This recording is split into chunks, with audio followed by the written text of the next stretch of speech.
Unit 5 continues with solving proportional relationships. This is lesson 6. Here's Mrs. Benoit. Hi. Okay.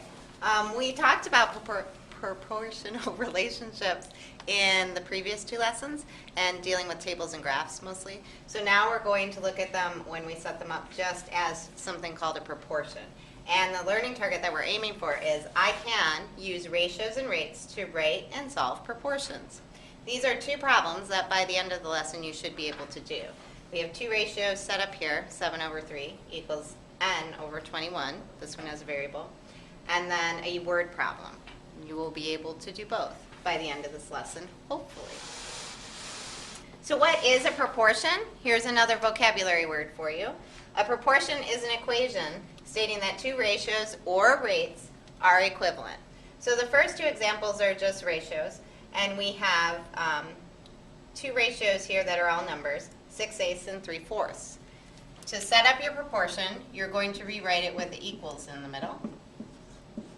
And then you're going to use something called cross product, which means multiplying diagonally denominator to numerator. So 8 times 3. And then you will do the same thing with the other denominator and numerator. 6 times 4. And we're going to multiply that out and see if they're equal. 8 times 3 is 24.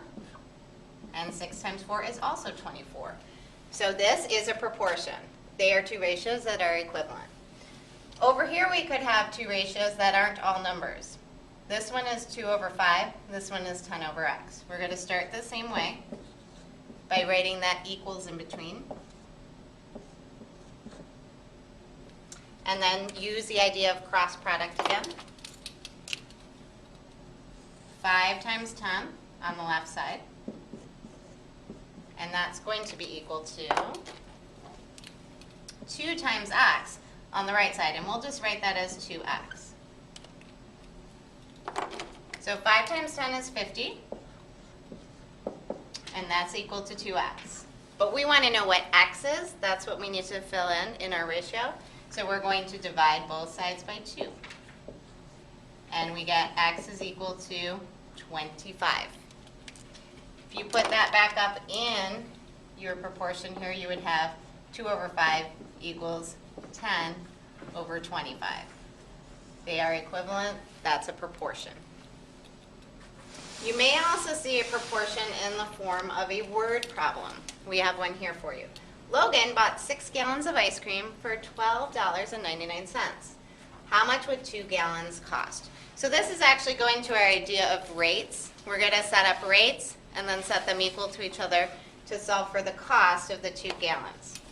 We're talking about cost per gallon, so I'm going to put the total cost, $12.99,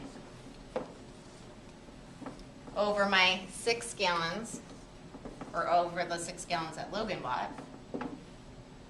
And we're going to set that equal to, well, we're looking for cost of 2 gallons. And since we put cost on the top of our first rate, cost will go on the top of the second rate, and that's going to be in the form of a variable because that's what we're solving for. 2 gallons is what we're trying to find. Gallons goes on the bottom. This is a proportion with rates. Use cross product. So 6 times x, and that's going to be equal to $12.99 times 2. And it's going to be okay to, again, continue to use a calculator on these problems. So you can punch in $12.99 times 2, and that's going to be $25.98. And 6 times x is 6x. To solve for x, which is what we're looking for in our proportion, we're going to divide both sides by 6. And we're going to find that x is equal to 4.33.